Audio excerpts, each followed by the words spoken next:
This week, I found myself thinking about how uncomfortable pauses can feel sometimes. Not just the big life pauses either. I mean the smaller ones too. The moments where things don't move the way we expected them to. The moments where life slows us down unexpectedly or asks us to sit in uncertainty a little longer than we would prefer.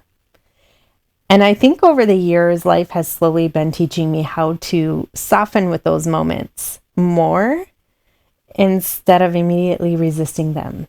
Not perfectly, of course, and not all of the time, but enough to notice the difference in how I move through things now compared to certain moments of my life before.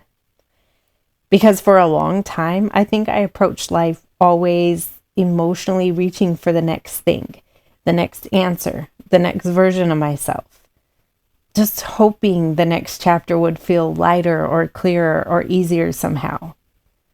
And I don't think the spring season necessarily taught me those lessons for the very first time, but I do think it reminded me of them in a much deeper way.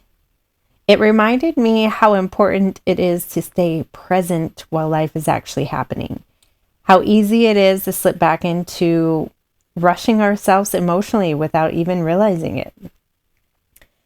And how much peace exists in allowing ourselves to fully experience where we currently are instead of constantly trying to get somewhere else. And interestingly enough, life gave me a very real opportunity to practice all of that recently in a way I definitely was not expecting. But before we move any further into that reflection, let's take a moment to slow down together. Just a moment to breathe and arrive here. So get comfortable wherever you are. Soften your shoulders and take a breath with me. Take a slow breath in.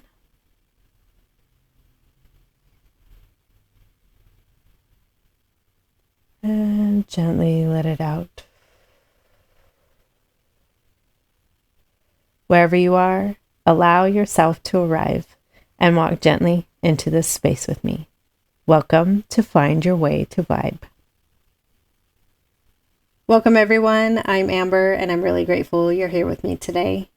This is episode 20, Finding Peace in the Pause. And it's the closing episode of the spring part of season 1, so it feels very fitting to be discussing the pause today. I've been sitting with that a lot lately, just realizing how much the season has unfolded, not only within the podcast, but within me personally as well. When I first started this spring chapter, I think I imagined it being centered around renewal and softness and reconnecting with joy again. And it has been that.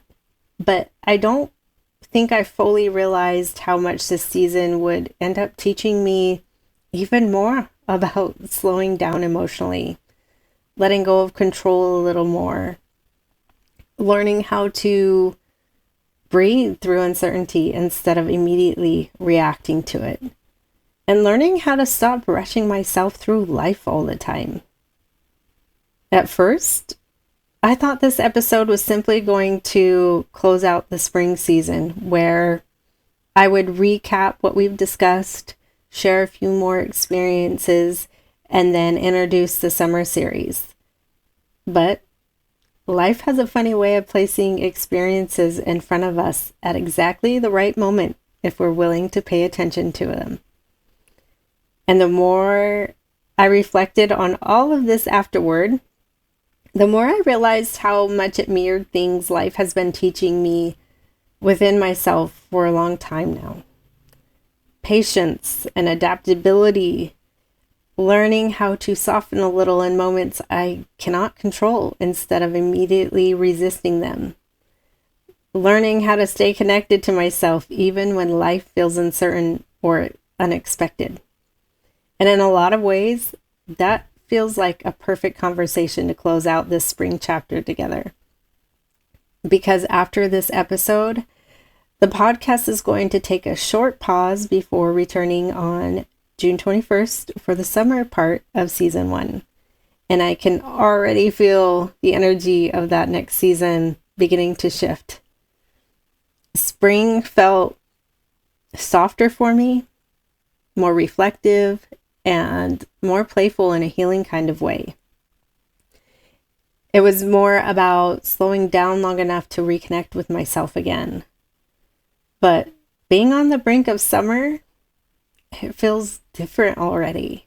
There's a little more fire to it, a little bit more movement and adventure, and it's going to be less about retreating inward and more about fully stepping back into life and allowing ourselves to experience it more deeply and honestly.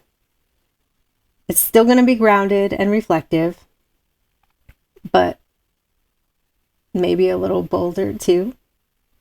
We'll just have to wait and see, because finding your way to vibe isn't only about the peaceful or beautiful moments that help us find our way back to ourselves.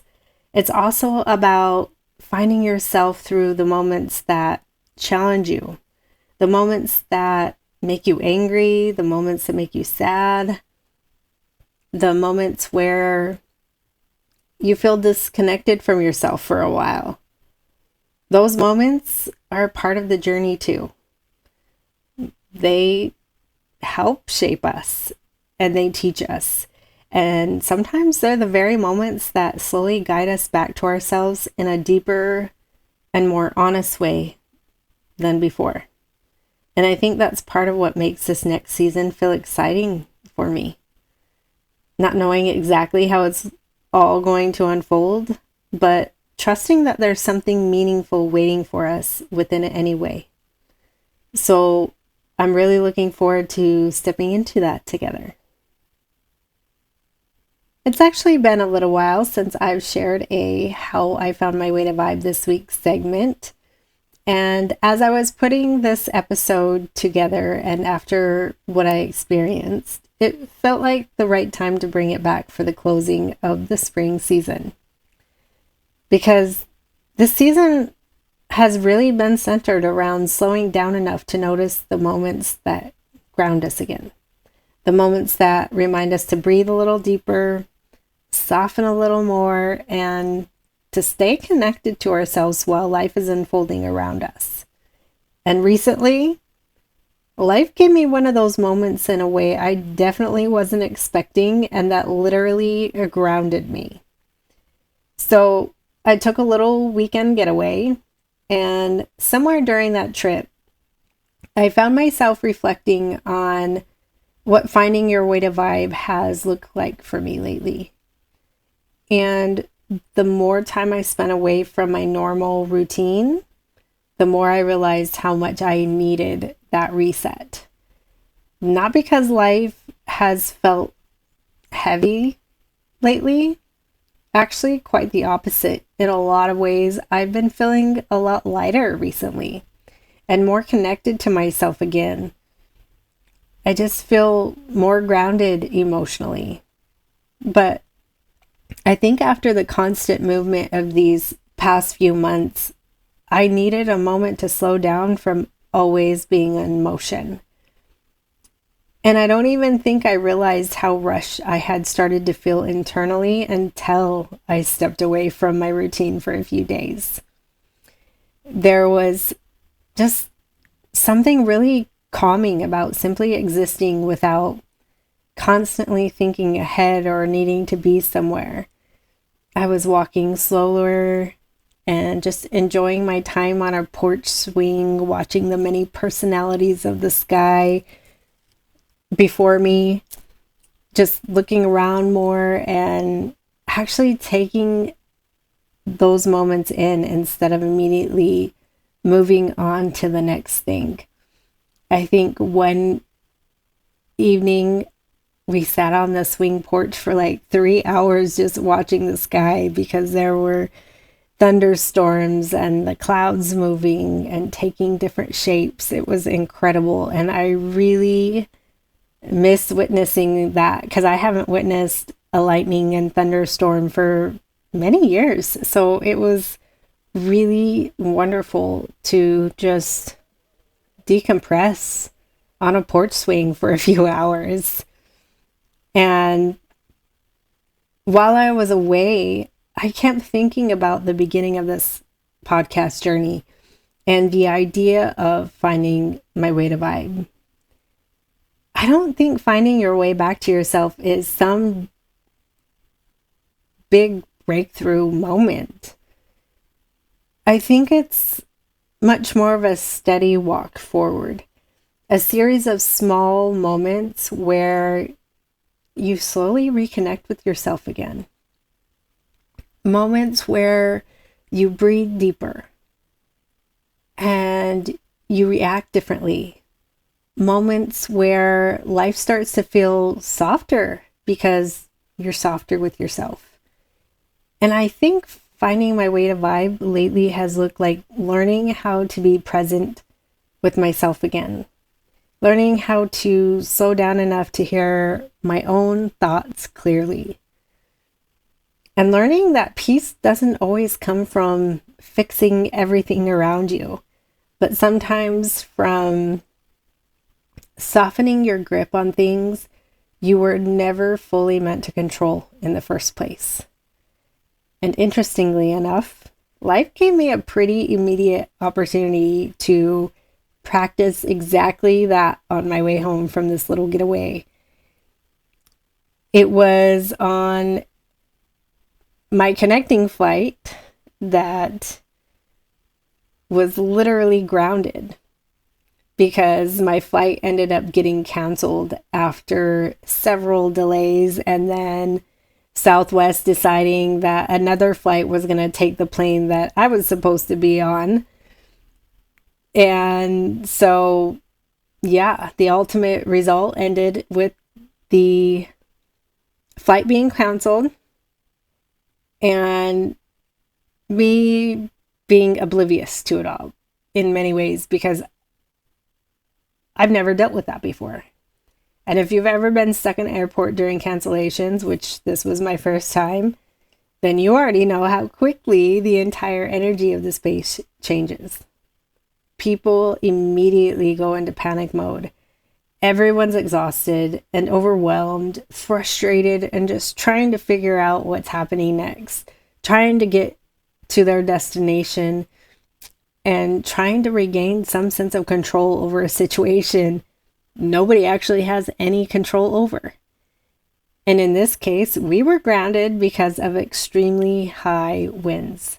This wasn't an airline issue at first. We literally were at the mercy of nature.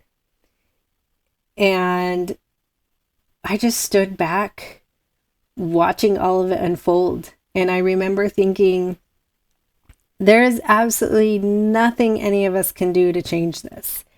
No amount of frustration was going to stop the wind. No amount of stress was going to suddenly change the outcome or bring in planes that had been diverted already. And I don't mean any of this in a dismissive way, because cancellations, delays, they're frustrating. Being exhausted is frustrating. Having your plans interrupted is frustrating. I get it. But what stood out to me the most in the moment was realizing how much energy we as human beings spend resisting moments that are already happening. I think sometimes we make ourselves suffer twice. Once from the actual experience itself, and then again from fighting the reality that it's happening. And I don't know. For me, something just softened.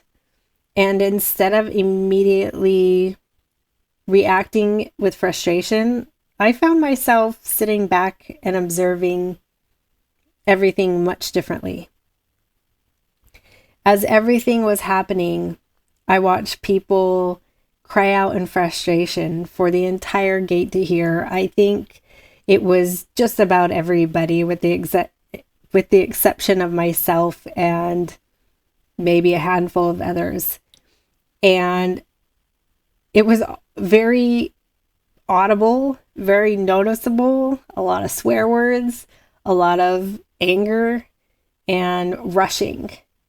So it was like, at first I was like, okay, what do we do? Because I've never been in that situation. So I just sat there and I observed. I observed people rush to the gate agent to try and get a next flight out. I watched people desperately trying to find another way home, creatively in many ways. I had one person in front of me approached by a stranger. They didn't seem to know each other at all, but he had approached her and said, "Hey, there's no rental cars. I don't really know that any other flights are going to go out tonight because of the weather, but I have to get home and I don't want to do this alone. But there is an Uber X where we can get back to California. It's going to be this much though. I don't want to do it alone. Are you willing to do it with me?" As she was on the phone with her husband, talking to him about what was happening. And so all of this happened really fast to where they decided that they were going to do this. She was on the phone with her husband. He was sitting there saying, "I'll give him anything he wants. I'll give him all my information. He can have my phone number. He can be on the phone with us the entire time. I just want to get home. I don't want to do this alone. Do you want to do this with me?" So that was their solution. And I hope it worked out for them. I don't know. And then thinking back on it now, I probably could have chimed in and said, "Hey, where are you guys going? I'd be happy to jump in on this. Maybe it would make everybody feel more comfortable. We could all get home and we can split it 3 ways." But I didn't think about that. That wasn't really I really didn't want to drive 4 hours home because I was still 4 hours out at that point. So that wasn't even in my option realm. Although if I could have found a rental car, I probably would have just drove home. My daughter had offered to drive out to me to pick me up and then drive back home, but it was so late. I didn't want her doing that. So my ultimate solution was stay there, find a different way. But I'm glad that worked out for those people. And that's what I witnessed, is people trying to find a way home. And because we were told that the likelihood of us getting a flight that night was impossible, and the next day near impossible because of all the events that were taking place that weekend at where we were. So it was just chaos. We were looking at staying till Tuesday to get onto a flight on Tuesday morning or Tuesday afternoon. So our options were limited at that point. I get it. So a lot of frustration. And it wasn't just our flight. It was many flights, and it was all flights that were heading back to California that seemed to have been canceled. Mind you, we have many airports in California that we could land at, but when every one of them was affected just about, it made it a little bit more difficult to find a flight because there's probably about 300 people per flight. So you're looking at least minimum 900 people looking for new flights to get home. So the situation was not ideal, but I get it. And everybody was overwhelmed. Everybody had somewhere they needed to be.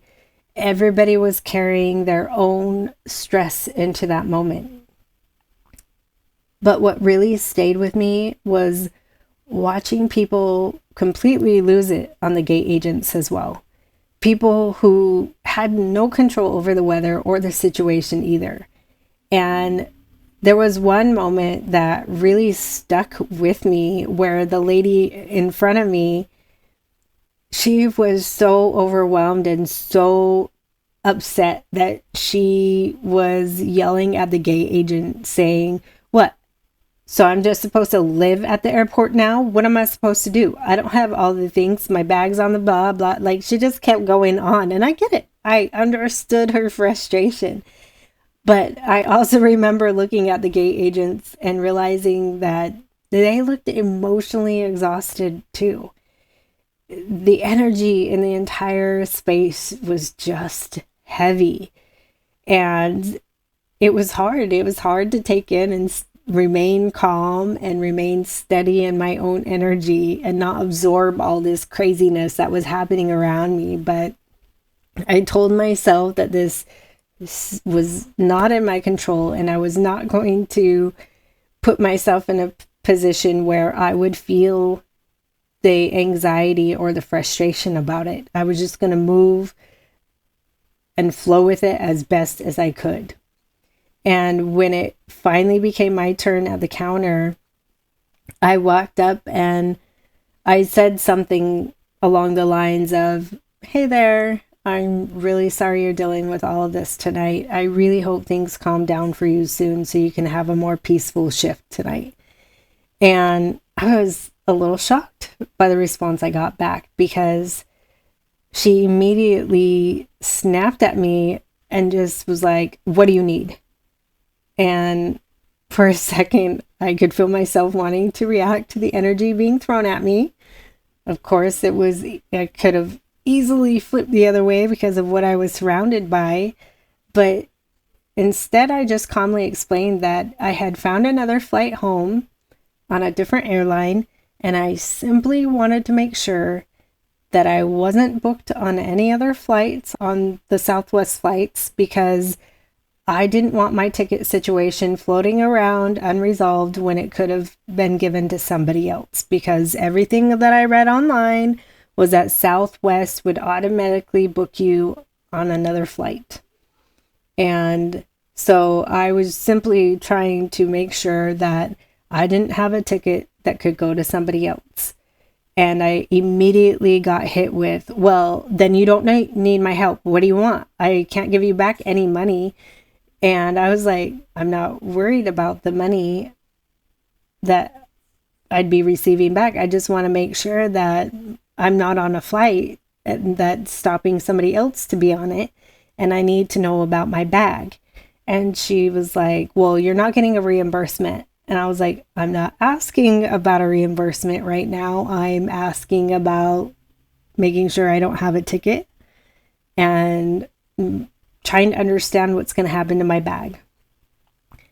And so she ended up telling me about the bag situation and how it would still end up in the original destination. And I was like, okay. And in that moment, I realized something very important for myself, that compassion does not always guarantee kindness in return. But that doesn't mean compassion loses its value, because how we move through difficult moments still matters, even when other people fail to meet us there. So I simply, after I asked about my bag, I thanked her anyway, wished her a more peaceful evening, and I moved on. And from there, it became a lesson in adaptability. I found another flight home for early the next morning, thanks to my mom's help. And I found my way to the correct terminal I needed to be at, because I was flying on another airline. Found a quiet spot in that terminal to try and get some rest in the airport, and moved along. And all was well. I kept my peace about me because I didn't get all hyped up. I wasn't frustrated. I got myself a few snacks, got myself some water, and found myself a comfortable spot to rest. A little tip: when you're in the airport, I did see a lot of people sleeping on the floor or sprawled out as best as they could around on chairs or whatever. But I ended up finding one of those massive pillars next to a chair, and I threw my bag behind me, leaned up against it, and I was able to throw my feet over the armrest of the chair into the other chair. There was not a lot of people at the airport at this point. It was really late, probably midnight or so.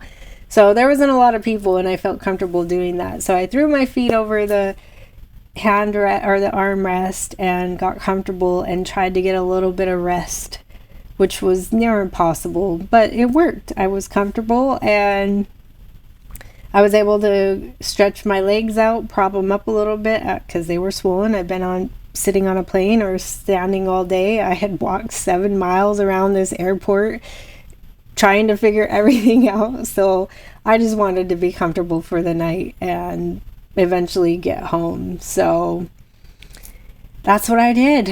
And somewhere in the middle of all of that, I found myself laughing internally because I thought, this is definitely one of those life experiences that remind me how far patience and compassion can actually take you in stressful moments. And not because it magically removes inconvenience, because it does not.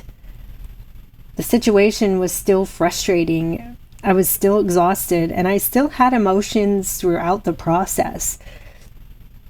But I was able to keep my patience about me, and I was able to remain calm and kind throughout it all, despite things continuing to be inconvenient even after I got home, because then I had to drive an hour away to retrieve my check bag after being told I had voluntarily separated from it, which I'm still laughing about because pretty sure I didn't voluntarily separate from my bag from a flight that got canceled on me and forced me to find another way home. But it's an argument for another day. I wasn't willing to spend my energy arguing about it.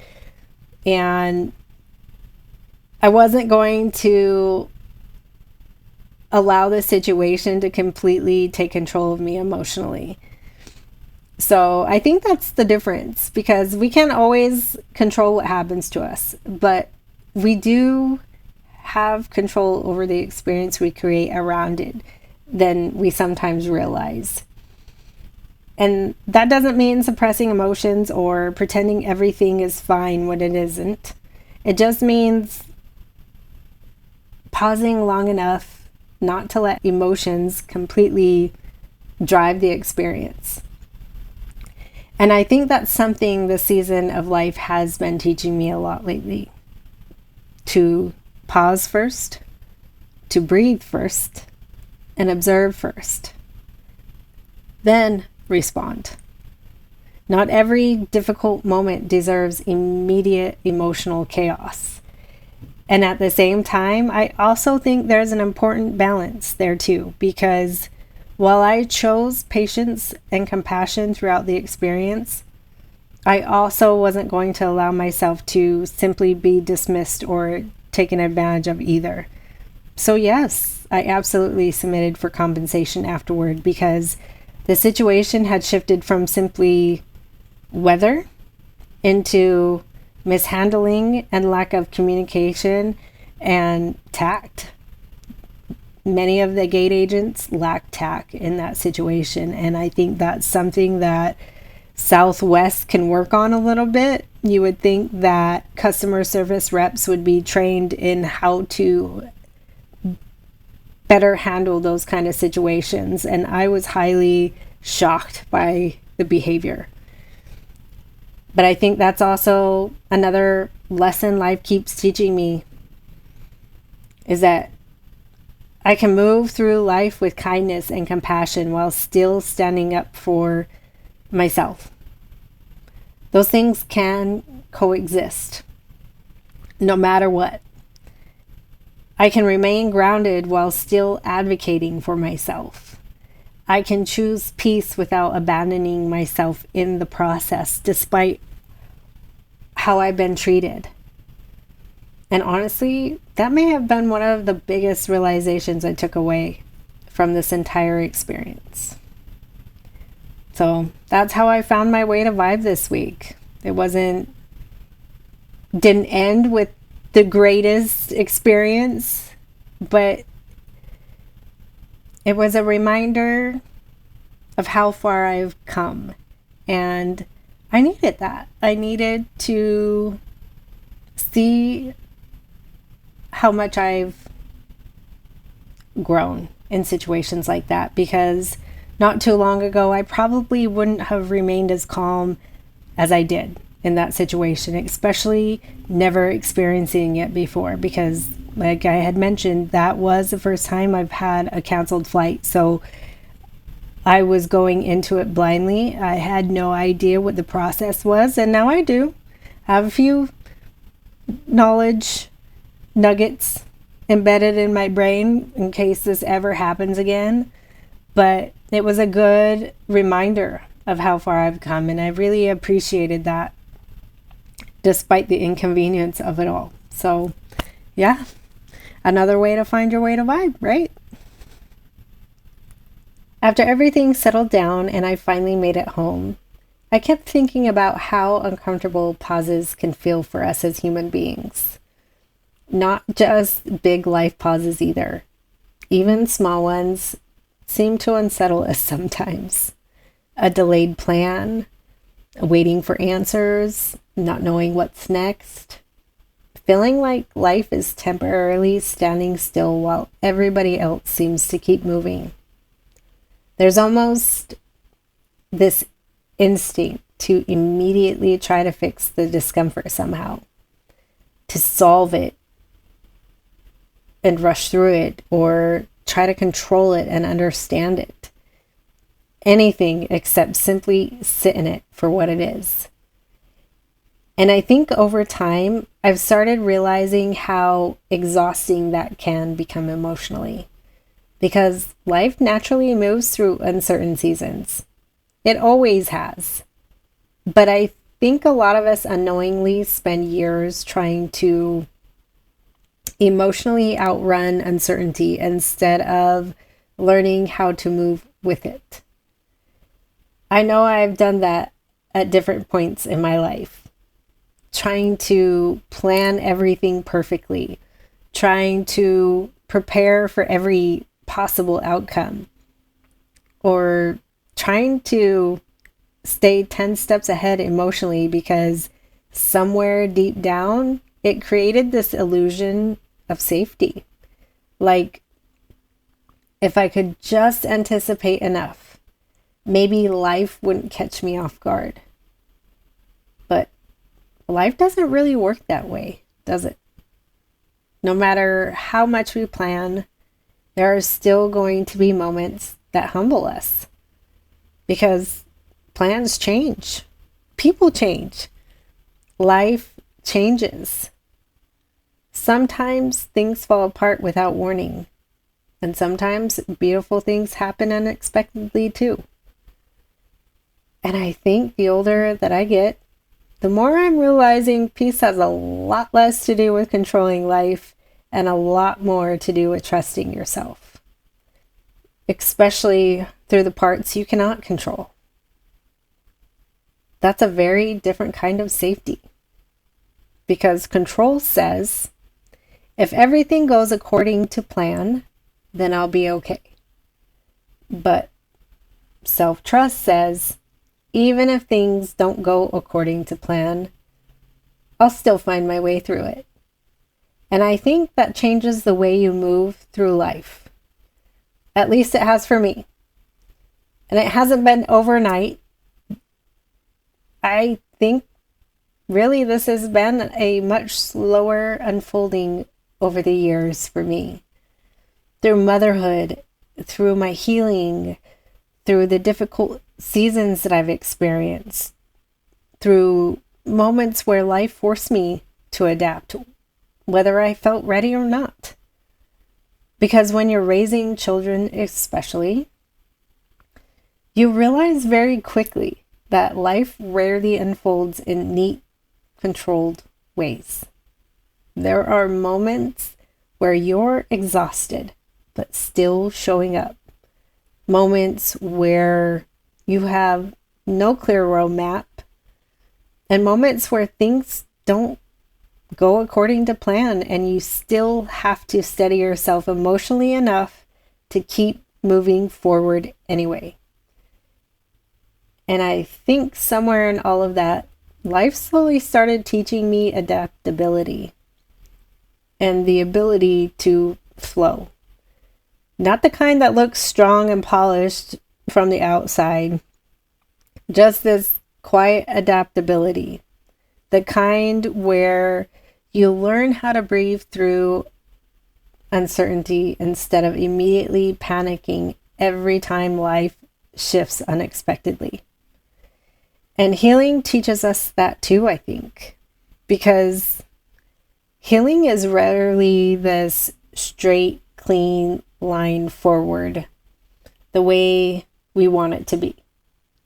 Sometimes you revisit emotions you thought you already worked through. And sometimes you outgrow things slowly. Sometimes growth is so quiet, you don't even realize it's happening until one day you respond differently than you used to. I think that's why this airport experience stayed with me so much, because the situation itself wasn't really the point. The point was realizing how differently I held myself inside the situation. And I didn't handle it perfectly. I wasn't emotionless. I was tired and still frustrated, but I never fully abandoned myself to the chaos of the moment either.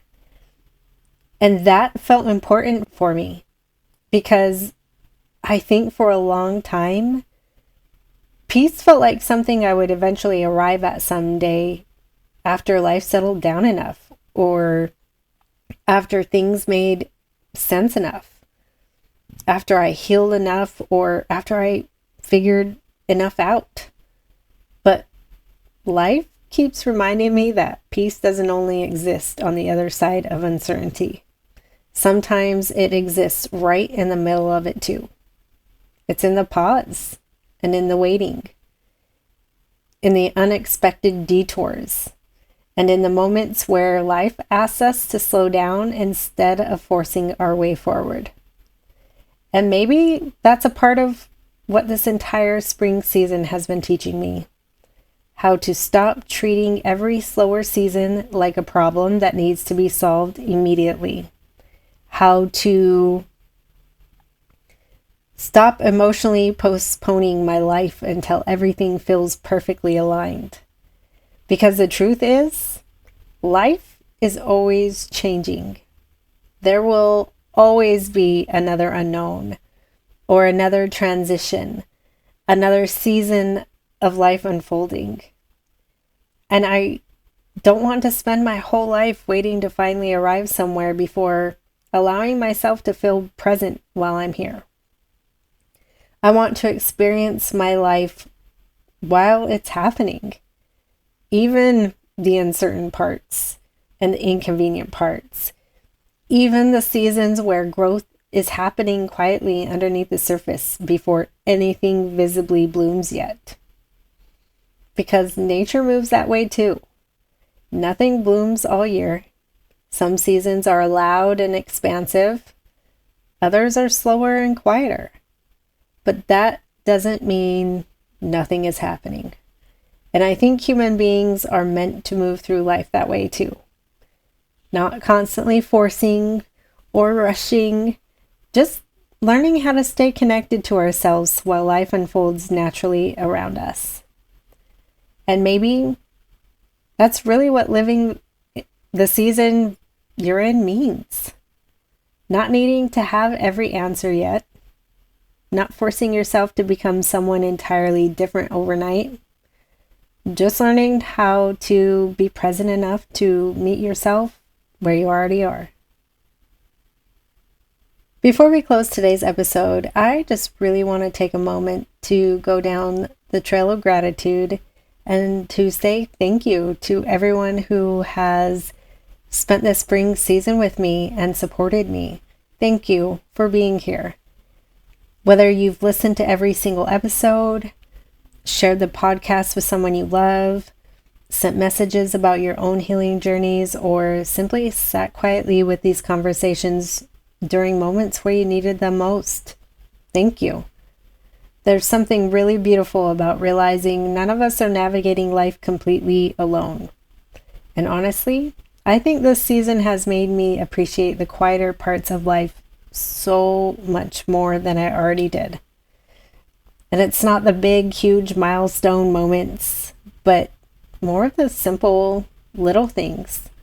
The deep conversations, unexpected laughter, the time spent outside in the fresh air, the comfort of the people who allow you to simply be yourself. Even this travel experience, as inconvenient as it was, reminded me how grateful I am for my own growth too. Because there truly was a time in my life where I would allow stress to consume me. And I would react to things that were out of my control. And now I can actually pause long enough to breathe through difficult moments instead of immediately becoming them. And honestly, that matters. I think we spend so much time focusing on where we still want to grow that we forget to acknowledge how far we've come already. And I think this week's Brooklyn Lights the Way really goes out to the people learning how to soften with life a little more. The people learning that strength does not always have to look like force all the time. The people learning how to remain grounded in moments they cannot control. The people learning how to pause before reacting. The people learning how to choose compassion without abandoning themselves in the process. And especially the people who are currently in slower or uncertain seasons right now. I hope you know slower does not mean failing. Pausing does not mean you're behind. And uncertain seasons do not mean you're lost. Sometimes they're simply preparing you for the next version of your life. So let that light shine on. I know Brooklyn is cheering us all on. As I close out the final episode of the spring season, I would like to leave you with this final thought. I think one of the most humbling parts of life is realizing that growth is not always happening in the moments where everything feels clear, exciting, or expansive. Sometimes it's happening quietly in the pauses, in the moments where life slows us down, the moments where things don't unfold according to plan, and the moments where we're being asked to trust ourselves a little more deeply than before. And maybe that's the real beauty of moving through seasons. Not that every season feels easy or comfortable, but that each one leaves us knowing ourselves a little more honestly than we did before. So as we pause between spring and summer, I hope you allow yourself to honor whatever season you're currently in without rushing yourself through it. Because even in the quieter moments, even in the uncertain ones, life is still unfolding something meaningful within you. Thank you for walking through this spring season with me. I have truly loved moving through this part of season 1 together, and I'm really grateful for every conversation, every reflection, and every moment we've shared along the way. I'm really excited for what's ahead next. And I'll meet you back here on June 21st as we step into the summer season together. And if this space is something you keep finding your way back to, please take a moment to like, subscribe, follow, share, or leave a little support behind. It truly helps these conversations continue reaching the people they're meant to find. And if you'd like to stay connected while we take this little pause, you can head on over to the website at findyourway2vyb.com or over on Instagram or Facebook at Find Your Way to Vibe. Links are available in the description. Until next time, Walk slowly, breathe deeply, and remember, you can always find your way to vibe.